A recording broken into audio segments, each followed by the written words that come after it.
Shalom Bapak Ibu, saudara-saudara yang dikasih dalam Tuhan Yesus Kristus.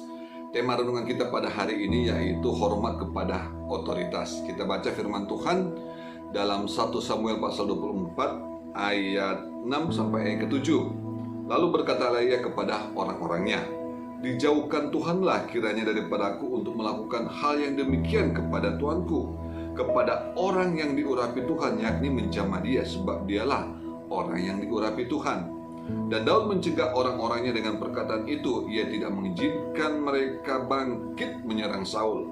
Sementara itu Saul telah bangun meninggalkan gua itu, hendak melanjutkan perjalanannya. Bapak Ibu saudara-saudara, kita tahu cerita ini bagaimana Raja Saul selalu mengejar Daud untuk membunuh Daud. Padahal Daud ini tidak bersalah ya.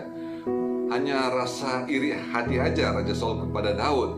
Nah, di suatu kesempatan ada kesempatan bagi Daud untuk membunuh Raja Saul, tapi dia tidak melakukannya.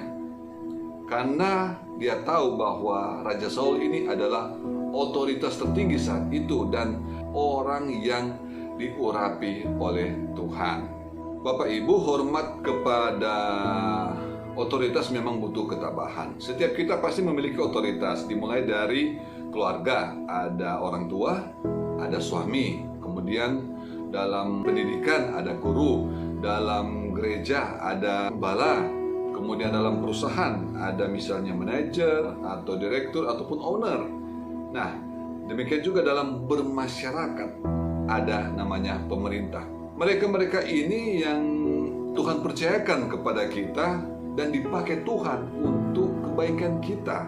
Mereka adalah orang-orang yang dipilih Tuhan untuk menjadi bagian dalam hidup kita, sehingga sudah seharusnya kita menghormati mereka sebagai otoritas kita. Apalagi kita ini adalah anak-anak Tuhan, sudah seharusnya kita memberikan teladan bagi orang lain. Bila mungkin ada hal yang tidak berkenan dalam hati kita terhadap otoritas kita, maka apa yang harus kita lakukan? Ya, apakah kita tidak menghormatinya lagi? Bukan seperti itu. Kita tetap harus menghormatinya, bahkan kita mendoakannya. Nah, bila kita harus menegurnya, kita harus melakukannya dengan hormat, sopan, dan tulus. Sebagaimana yang Daud lakukan. Dia tetap tabah dan tulus kepada otoritasnya, hormat kepada otoritasnya.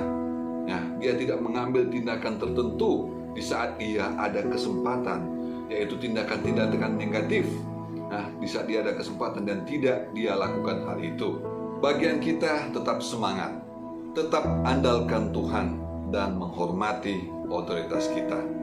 Percaya saja bahwa Tuhan sanggup mengubah sesuatu yang tidak baik menjadi baik, bahkan bisa menjadi berkat bagi banyak orang. Kiranya firman Tuhan hari ini bisa menjadi berkat buat kita semua. Tuhan Yesus memberkati. Amin.